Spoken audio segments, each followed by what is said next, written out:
Good morning, good afternoon, good evening. This is Alan Burgos from the hashtag Walk with Lan channel. Welcome and welcome back to our channel. Guys, if you are not yet subscribed to our channel, please do it so now so that you can be a part of this growing family.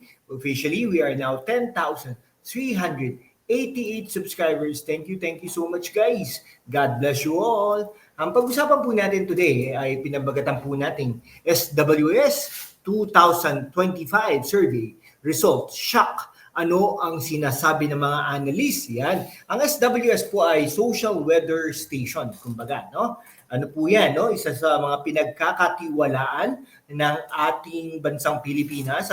At halos po, no, lahat po ng mga nilabas nila, especially po yung last survey po before the election, ay talaga pong nagkakatotoo sa presidente at vice-presidente. Pero sa senador, ano naman po, no, majority ay talaga nagkakatotoo. Ayan. Ngayon, ito po yung resulta po ng latest social weather stations survey. Nag-reflect po ito, no? Talagang nag-reflect po ito na advantage ng administration. Kumbaga talaga namang noong mga nakaraang panahon pag midterm elections, no? Talagang ano po 'yan, no? More or less ano po, no? Talagang sa administrasyon po 'yan. Pero in the past, talagang nag-aano po 'yan, halos 10-2 ganyan, 10 or isa lang po na nanalo sa katulad nung kay Risa Hontiveros, isa lang po yung nananalo diyan, no, si Risa Hontiveros lang po sa oposisyon. Pero ngayon, no, tingin mo parang tinabagang 4 yata ang magiging kandidato ng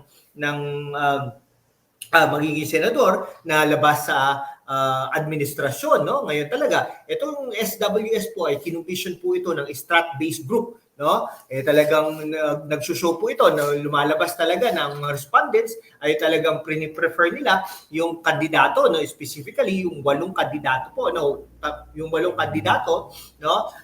Ni Pangulong ng ating butihing Pangulong Ferdinand Bongbong Marcos, no? At ang pangalan ng alyansa nila, Alyansa para sa Bagong Pilipinas, with ACT-CIS Representative Erwin Tulfo getting 45% votes had elections been held last December noon. Nakakaano, no?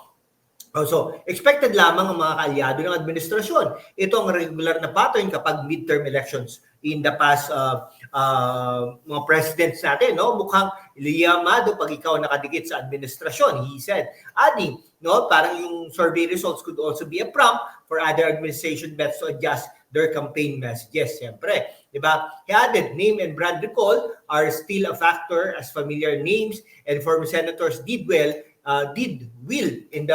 in the pre-election poll. Tihanki pointed out, however, that not all the names on the administration ticket did well in the recent SWS survey. Diba?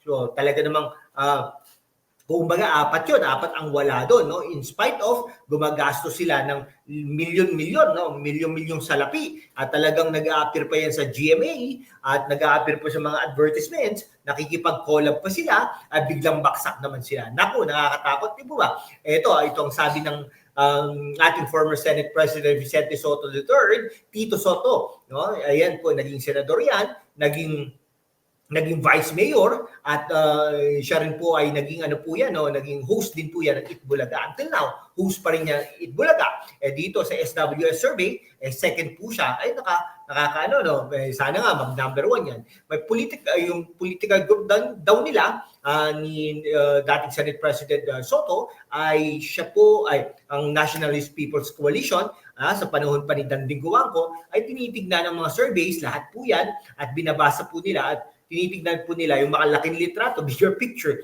of the political landscape, no? Katulad nga ni Makati Mayor Abby Binay, biglang taas po yan the results are encouraging, sabi niya, for a first-time national candidate like me, and I'm grateful for the support. Talo niya pa si Camille Villar.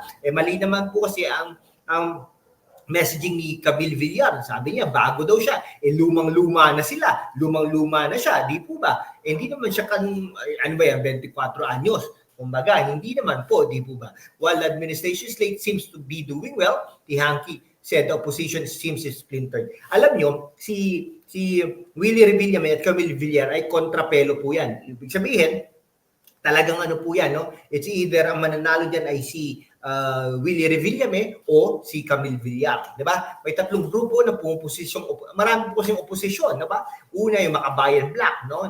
Wherein talagang talong-talo po dyan, wala pong makakapasok po dyan. Totoo lang po, no? Ay baka, pero ina-adapt yata nila si Francis Pangilinan at saka si Bam Aquino. Hindi ko alam, hindi po mananalo din po yan, no? Baka si Francis Pangilinan, Kiko Pangilinan, pwede pa sa tulong ni Sharon Cuneta, no? Yung isa naman, yung oposisyon na yung yellow at saka pink, no, alliance, no, pero yun nga sila Francis Pangilinan yon at saka si Bam Aquino, no, pero tingnan natin parang pumapasok na sa Magic 12, papasok na sa Magic 12 si Francis Pangilinan. Okay, siyempre, nandun yung Duterte, no? Siyempre, sa Duterte, dalawa lang, no? Dalawa lang parang ang papasok diyan ay si Bato de la Rosa at saka si Bongo. Pero si Bato de la Rosa, hindi pa po yan safe, no? Ayan nga pong sabi ni Bato de la Rosa, no? Na dati pong PNP chief yan at nasa hanay po ng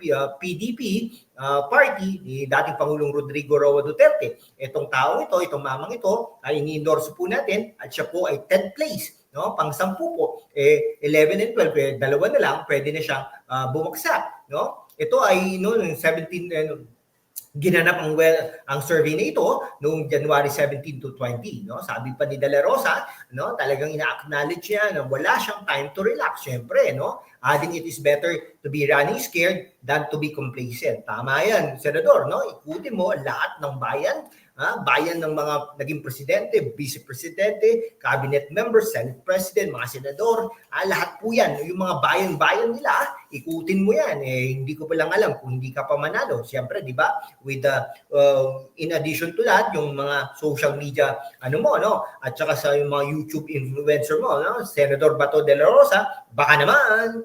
Ayan. Sabi ni Senate President Escudero, no? Yung said the survey rankings may still change once the official campaign period begins at the much vaunted machinery of the administration kicks in. Tama naman po yan, pero syempre, ang mga taong bayan ay inaano natin na dapat mag-isip naman po. No? It's promising because this preference survey does not even take into account yet the machinery of the administration which will kick in once the campaign period for local positions start. No? Given that this is a midterm elections, the political machinery of the administration is equal to none and will definitely be a boost to the chances of the administration candidates. And nako talaga, bakit po ganyan? Ay, nako. Kayo po ba, sino po bang inyong mga bet diyan na mga politiko, no? Sa mga senador? Sino po ba ang bet nyo na tatakbo, no, bilang mga senador, no? Tayo ay ayan, Lacson, nandiyan na po kandidato natin yan, Bato de la Rosa, Bongo, yan, mga yan Tito Soto, yan, inaano na rin natin si Tito Soto, at saka marami pa pong iba, no, ilalabas po natin sa mga madaling panahon kung sino po ang ating mga ini-endorso. Pero most likely, po tayo, majority po yung PDP, no? Pero yung si Pastor Buloy, hindi po natin ini-endorse yan, hindi po natin iboboto yan, no? Sa maraming kadahilanan. Pero syempre, nirespeto din po natin yan bilang kakampi ni Pangulong Rodrigo Roa Duterte. Hanggang dito na lang po mga kaibigan ko. Maraming salamat po sa inyong lahat. Mabuhay po kayo.